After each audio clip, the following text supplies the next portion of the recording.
A graça e a paz do Senhor Jesus Cristo. Que o nosso Deus esteja com você nesta noite e sempre. Hoje um estudo bastante interessante. Fala de família, fala de bens, fala de capital, fala de vitória, fala de derrota. Muitos assuntos num único capítulo. Naturalmente, não vamos poder ver todos os assuntos nesta única noite, mas Deus há de nos confortar e nos dar outras oportunidades para estudarmos esse texto, esse assunto tão importante. Vamos começar com a nossa leitura de hoje. Vamos fazer a leitura do primeiro livro dos Reis, capítulo 21. Sucedeu depois disto o seguinte: Nabote, o jezreelita, possuía uma vinha ao lado do palácio que Acabe, rei de Samaria, tinha em Jezreel. Disse Acabe a Nabote: Dá-me a tua vinha para que me sirva de horta, pois está perto, ao lado da minha casa. Dar-te-ei por ela outra, melhor, ou, se for do teu agrado, dar-te-ei em dinheiro o que ela vale. Porém Nabote disse a Acabe: Guarde-me o Senhor de que eu dê a herança de meus pais.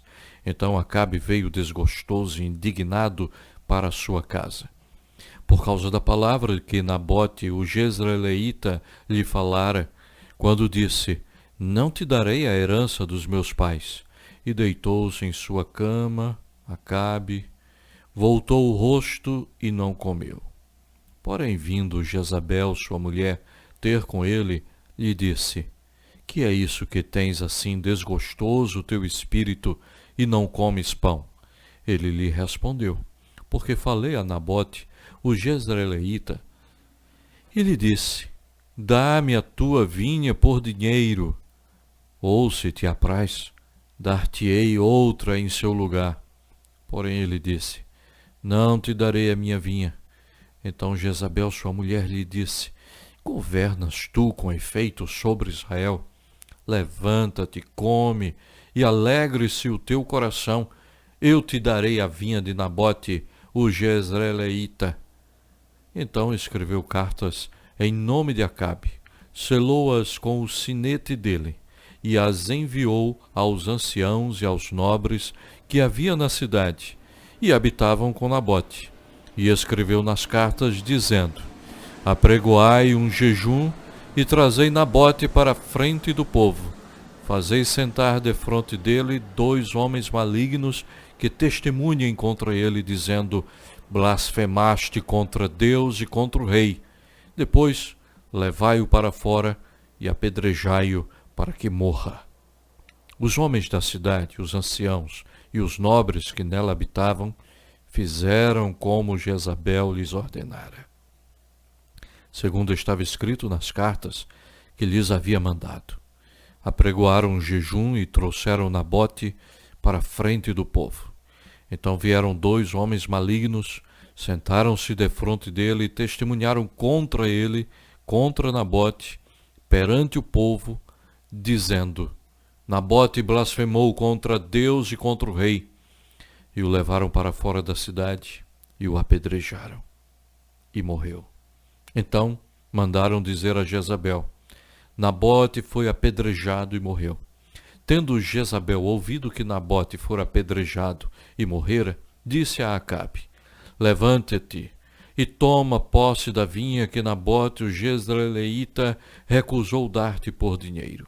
Pois Nabote já não vive, mas é morto. Tendo Acabe ouvido que Nabote era morto, levantou-se para descer para a vinha de Nabote, o jezreelita, para tomar posse dela. Então veio a palavra do Senhor a Elias, o tesbita, dizendo: Dispõe-te, desce para encontrar-te com Acabe, rei de Israel, que habita em Samaria. Eis que está na vinha de Nabote, aonde desceu para tomar posse dela. Falar-lhe-ás, dizendo: Assim diz o Senhor: Mataste e ainda por cima tomaste a herança? Dir-lhe-ás mais: Assim diz o Senhor: No lugar em que os cães lamberam o sangue de Nabote, cães lamberão teu sangue, o teu mesmo, Perguntou Acabe a Elias: já me achaste, inimigo meu? Respondeu ele: achei-te, porque já te vendeste para fazeres o que é mal perante o Senhor. Eis que trarei o mal sobre ti, arrancarei a tua posteridade e exterminarei de Acabe a todo do sexo masculino, quer escravo, quer livre, em Israel. Farei a tua casa como a casa de Jeroboão, filho de Nebate, e como a casa de Baasa, filho de Aías, por causa da provocação com que me irritaste e fizeste pecar a Israel.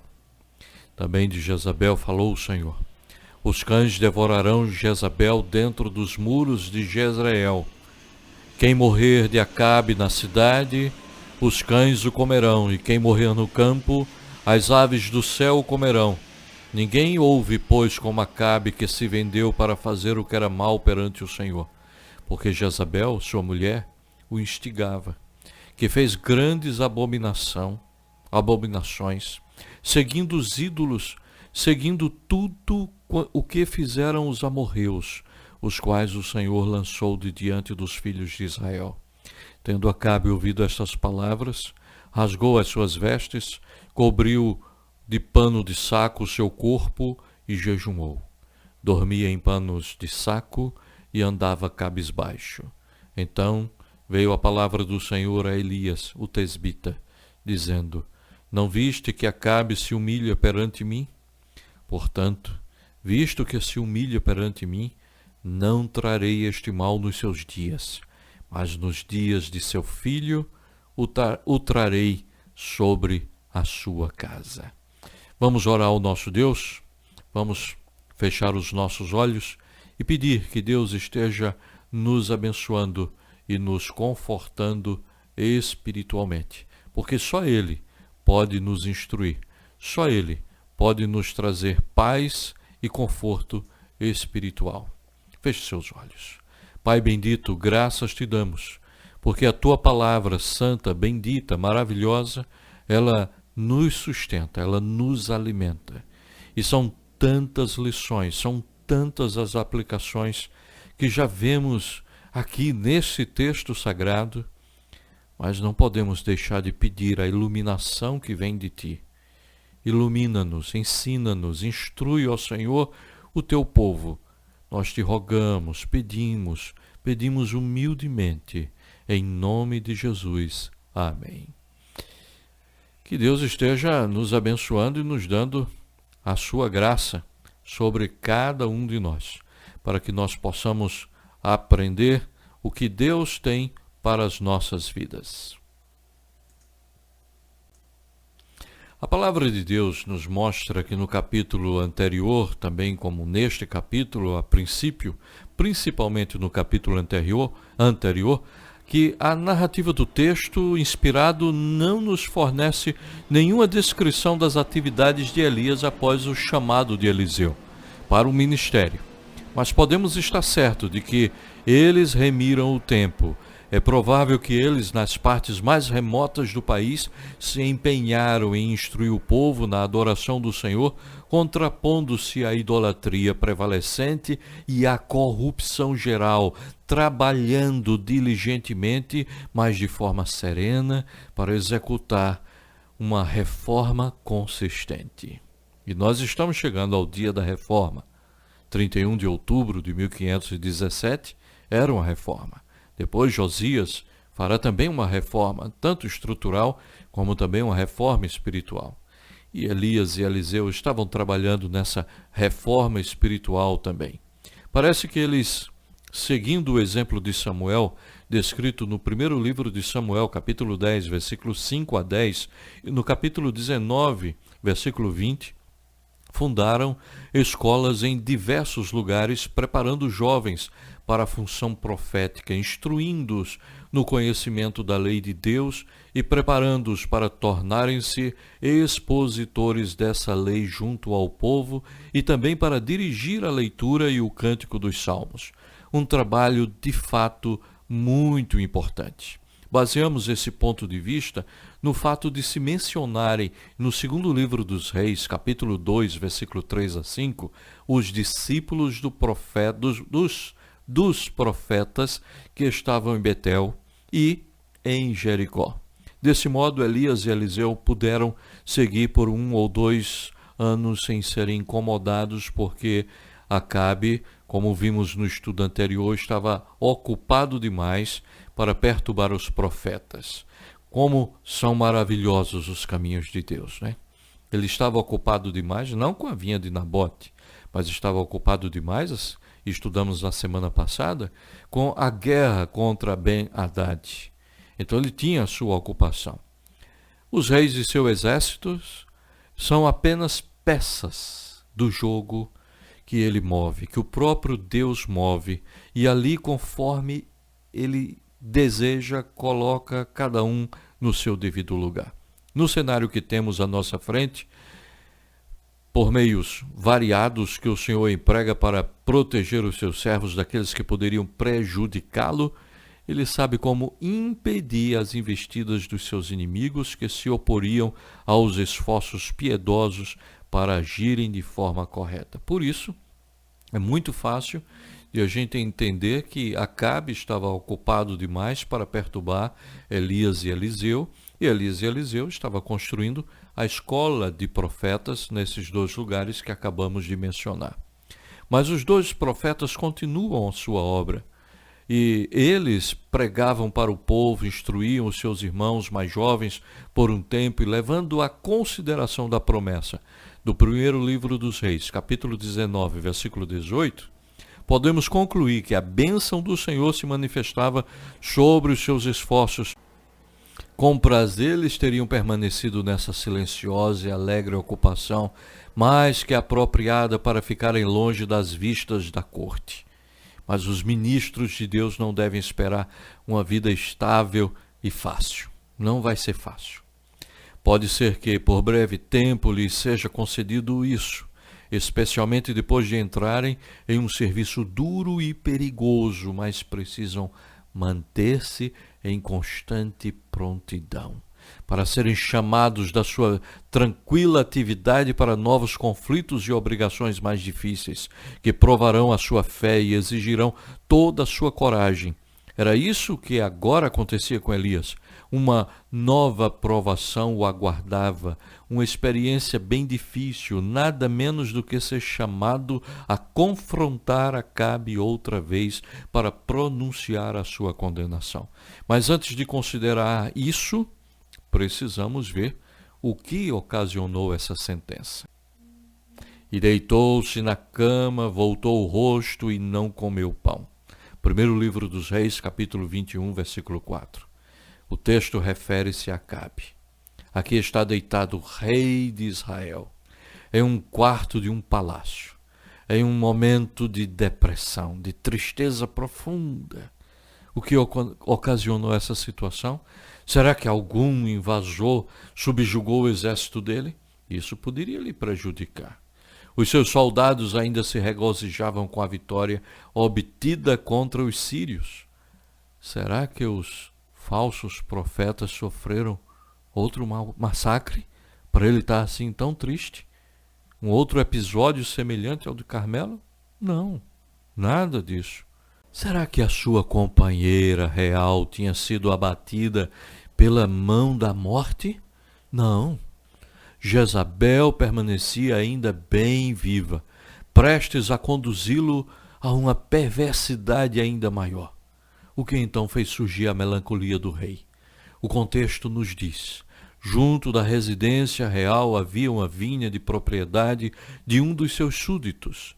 Subitamente um capricho tomou conta do rei, fazendo-o desejar possuir essa vinha para tornar-se uma atraente extensão da sua propriedade. E ele estava determinado a obtê-la a todo custo.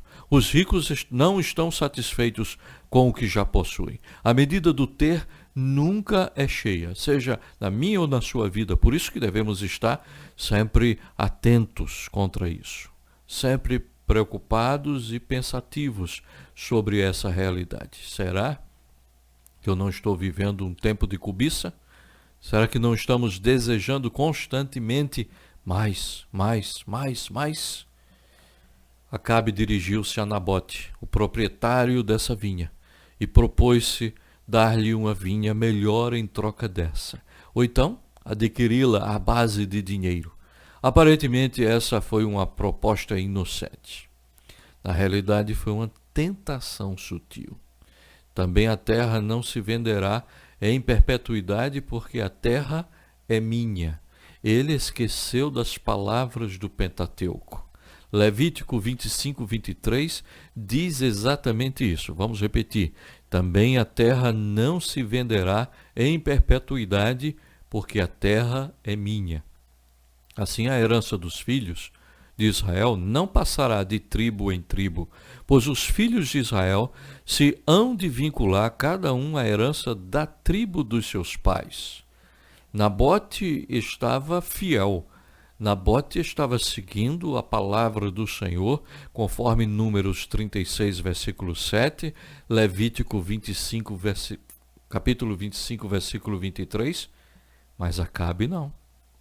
Acabe ouviu do próprio Nabote o risco e a tentação. Dessa forma, Nabote não tinha o poder legal de se desfazer da sua vinha. Não fosse por isso, não haveria nenhum mal em aceitar a justa oferta de Acabe. Olha, eu te dou uma melhor, eu te dou o dinheiro, eu resolvo isso, e além disso, teria sido descortês, mesmo rude, opor-se ao soberano. Mas, por mais que Nabote pudesse desejar atender ao pedido do rei, ele não poderia fazê-lo sem violar a lei de Deus, que proibia expressamente que alguém vendesse qualquer parte da herança familiar. Já pensou nisso? Os dias de hoje são bem diferentes, né? Por isso, vemos que nesse momento se apresentava a Nabote uma prova difícil. Ele tinha que escolher entre agradar ao rei e desagradar ao Rei dos Reis. Há ocasiões quando o crente pode ser forçado a escolher entre obedecer a uma lei humana ou obedecer à lei de Deus. Os 3 jovens hebreus depararam-se com essa alternativa quando se exigiu que eles se prostrassem em adoração diante de uma imagem erguida por Nabucodonosor, conforme o texto de Daniel, capítulo 3, versículo 14 até o versículo 15. Pedro e João foram confrontados com uma situação similar quando o Sinédrio proibiu que eles continuassem pregando em nome de Jesus, conforme Atos dos Apóstolos, capítulo 4, versículo 18. Quando o governo exige que qualquer filho de Deus trabalhe 7 dias nas fábricas, eles são chamados a desobedecer à lei de Deus.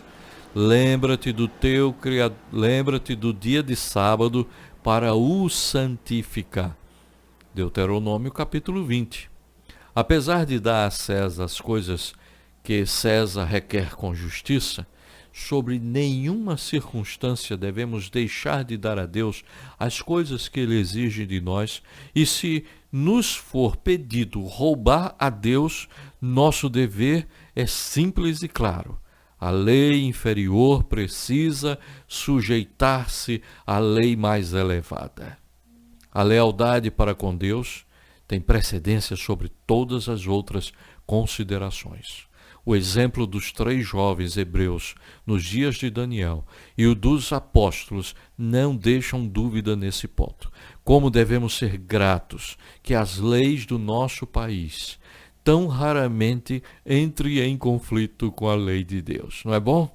Quando a lei do nosso país não entra em conflito com a lei de Deus, porque se a lei do nosso país entrar em conflito com a lei de Deus, nós já sabemos como proceder. Voltando a 1 Reis, capítulo 21, versículo 3, porém Nabote disse a Acabe: guarde-me o Senhor de que eu dê a herança dos meus pais. Uma lembrança de Levítico e de Números que acabamos de ler. Ele recuou horrorizado com essa proposta, olhando para ela alarmado como uma tentação para cometer um pecado horrível. Nabote apoiou-se na palavra de Deus escrita e recusou-se a agir de forma contrária a ela, mesmo quando o próprio rei pediu que o fizesse. Ele era um dos 7.000 que o Senhor tinha preservado para si mesmo, um membro do remanescente segundo o grupo da eleição, segundo a graça de Deus. É desta forma que se identificam os remanescentes, distinguindo-se dos transigentes e também daqueles que são muito tolerantes. Para os remanescentes, assim diz o Senhor, é conclusivo. Basta a palavra do Senhor dizer, assim diz o Senhor, e o assunto está resolvido. Para Nabote, o assunto estava resolvido. Não precisava instigações monetárias, não adiantavam ameaças de punições para conseguir fazer com que Nabote mudasse de ideia. Ainda que possamos ler em Atos 4,19, julgai se é justo diante de Deus, ouvir-vos antes a vós outros do que a Deus. É a defesa dos apóstolos, quando intimados pelas autoridades que estavam no comando. Fixe agora a sua mente, meu querido irmão, minha querida irmã. Ponha bem a sua mente voltada nesta palavra. Não é pecado nem é errado desafiar autoridades humanas, se elas requerem de você qualquer coisa que claramente vai de encontro à lei do Senhor. Mas você precisa ter em sua mente, no seu coração, gravada a lei do Senhor, para que a sua vontade não se coloque como se fosse a lei do Senhor, mas que a gente possa ter sabedoria para distinguir o que é a lei do Senhor e o que é a lei dos homens. Por outro lado, o cristão deve ser um modelo aos cristãos de um cidadão cumpridor da lei. O cristão precisa ser um modelo de cidadão que cumpre a lei, desde que as exigências de Deus a seu respeito não sejam desrespeitadas. Lógico que se pedirem para um servo do Senhor mentir, a lei do Senhor é clara, assim deseja o Senhor que o servo do Senhor não minta.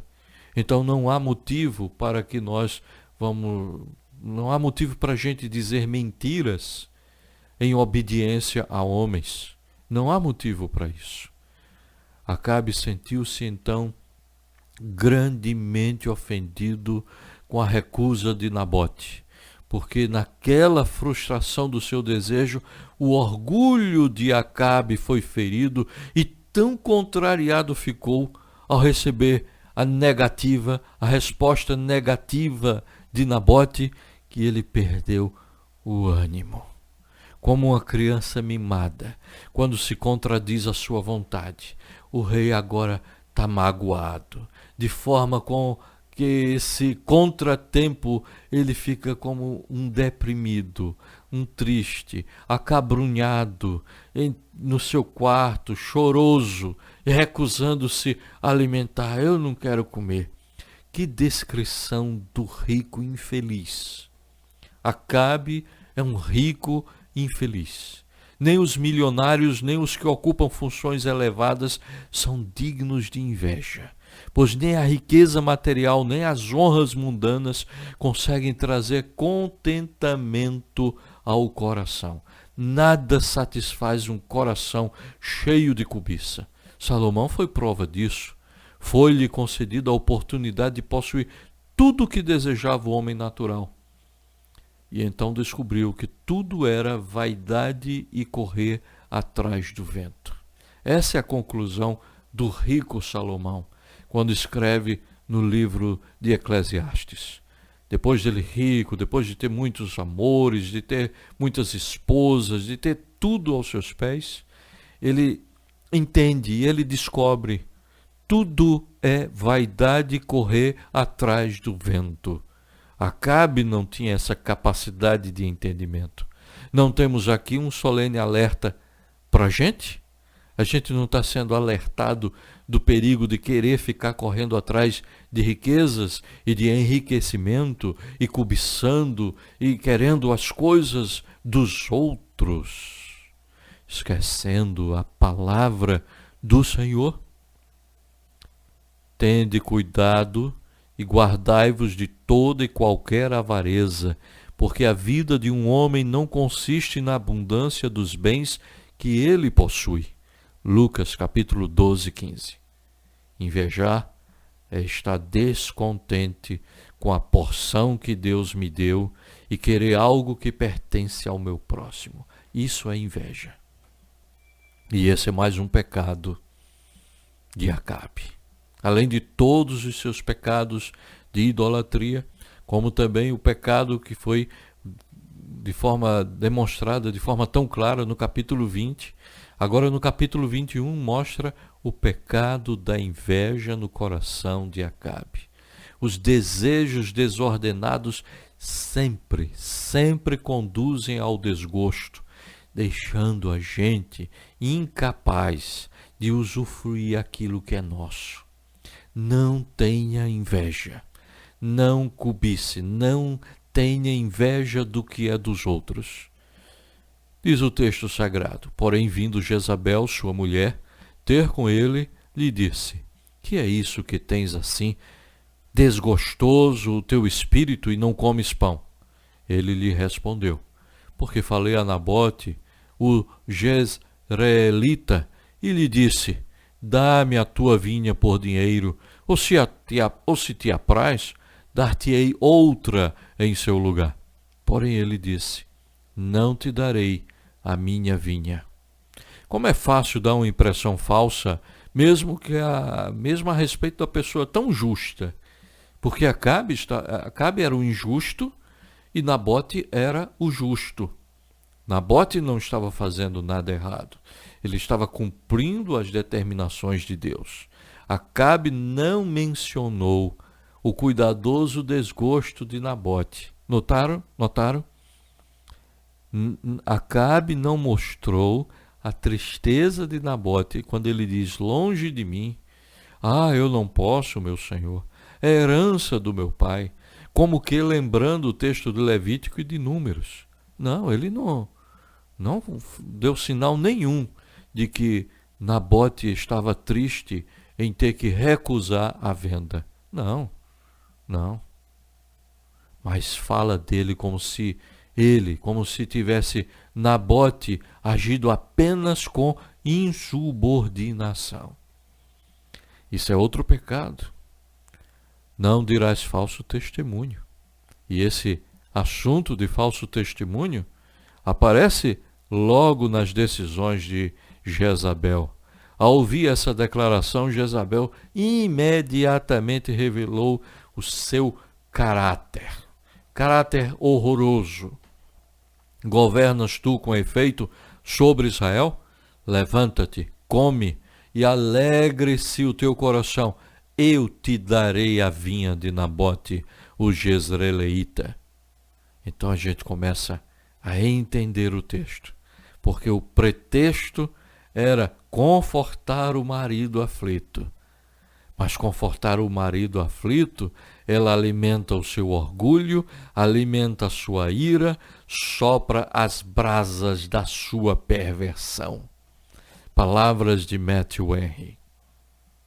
Ela concordou com o desejo ilícito de Acabe, reforçou o seu sentimento de frustração. Não és rei em Israel? Como é? Você não governa ou não governa Israel? Tentou a exercer pelo poder arbitrário e o incitou a não levar em consideração os direitos alheios e a desobedecer à lei de Deus.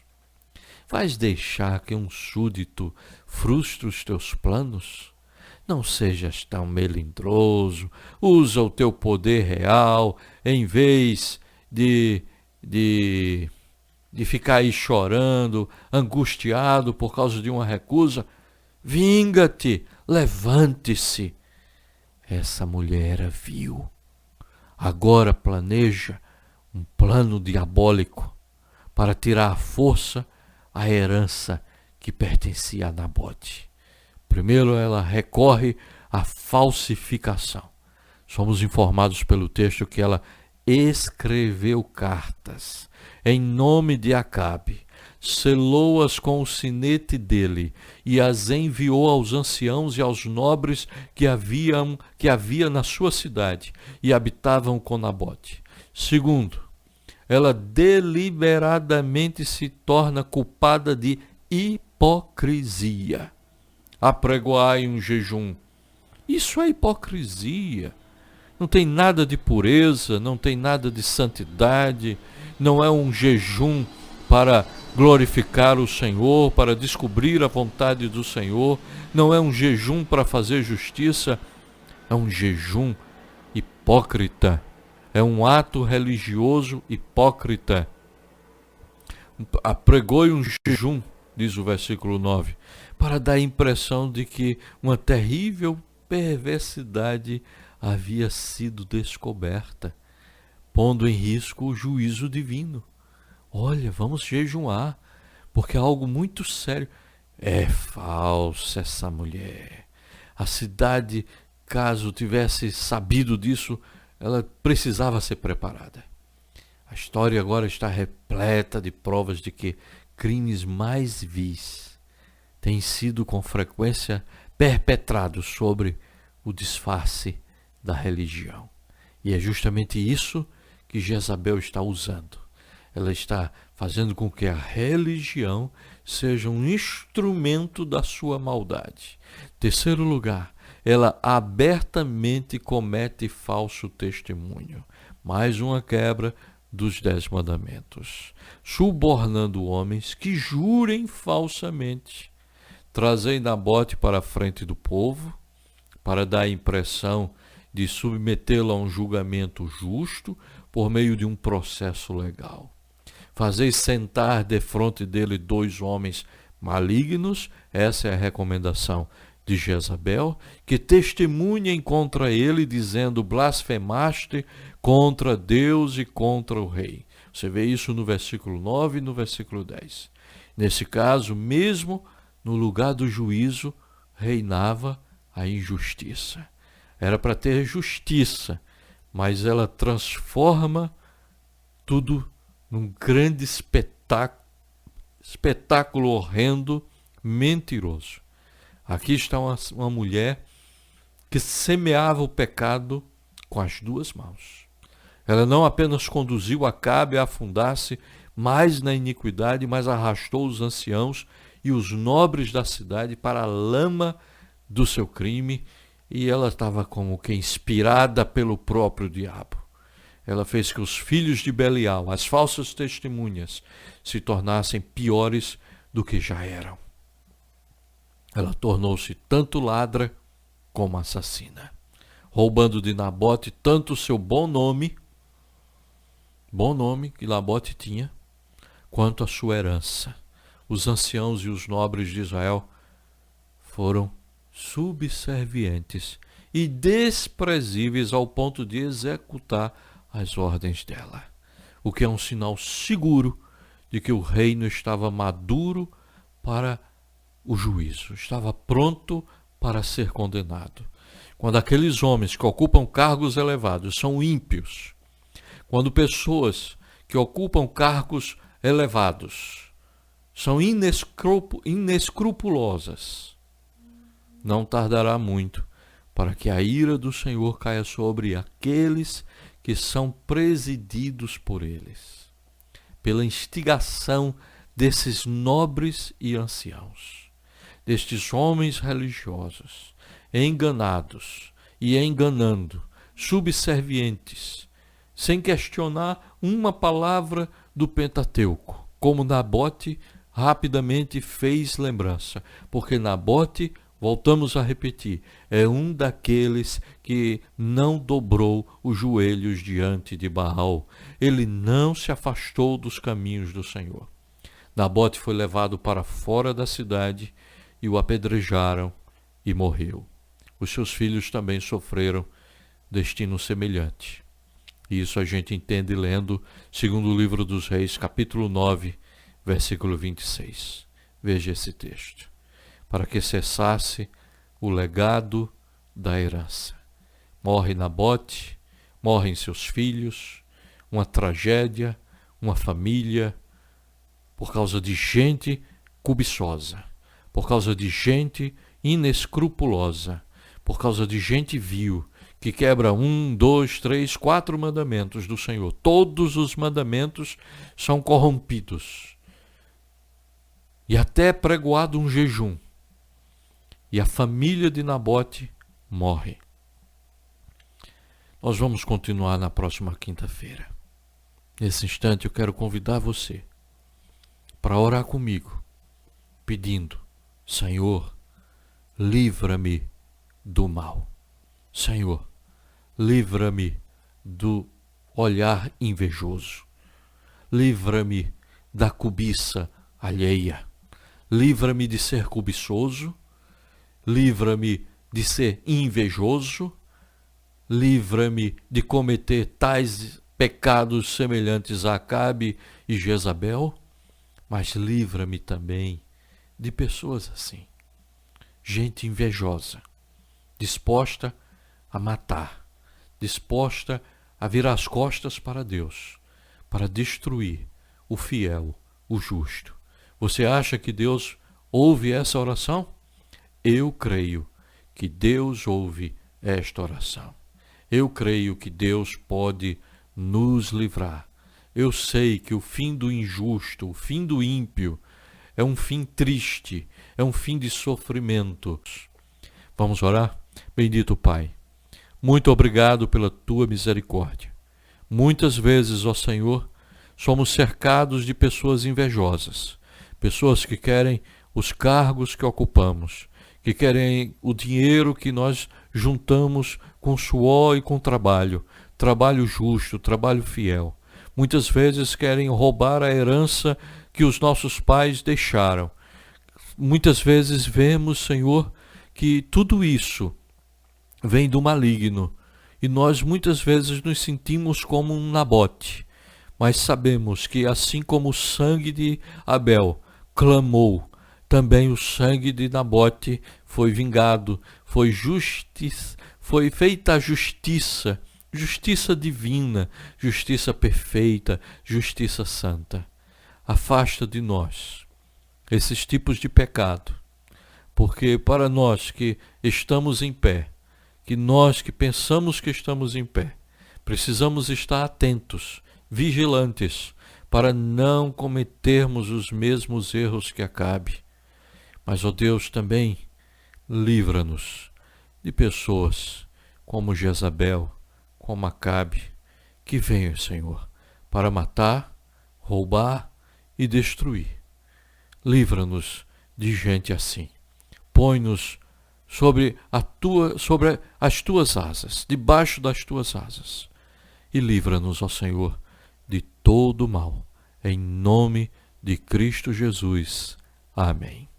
Meus queridos irmãos, muito obrigado por estarem participando do nosso culto, do nosso estudo bíblico em primeiro livro dos Reis. É um estudo cronológico. Na próxima quinta-feira, se Deus assim permitir, estaremos na casa do Senhor. Faremos, consequentemente, uma transmissão da casa do Senhor. Vamos gravar e vamos transmitir lá da casa do Senhor, a Igreja Presbiteriana de Areias. Conto com a sua presença, com a sua participação e com a sua oração. Ore por mim. Precisamos buscar sempre a presença do nosso Deus. Que Deus os abençoe e até a próxima semana, se Deus assim permitir, continuando estas mesmas palavras do capítulo 21 do primeiro livro dos Reis. Deus os abençoe. Obrigado pela sua participação. Um abraço a todos que nos escreveram. Hoje eu não vou dar a nossa menção sobre aqueles que estão escrevendo no nosso chat, mas estarei orando por cada um de vocês, em nome de Jesus. Amém.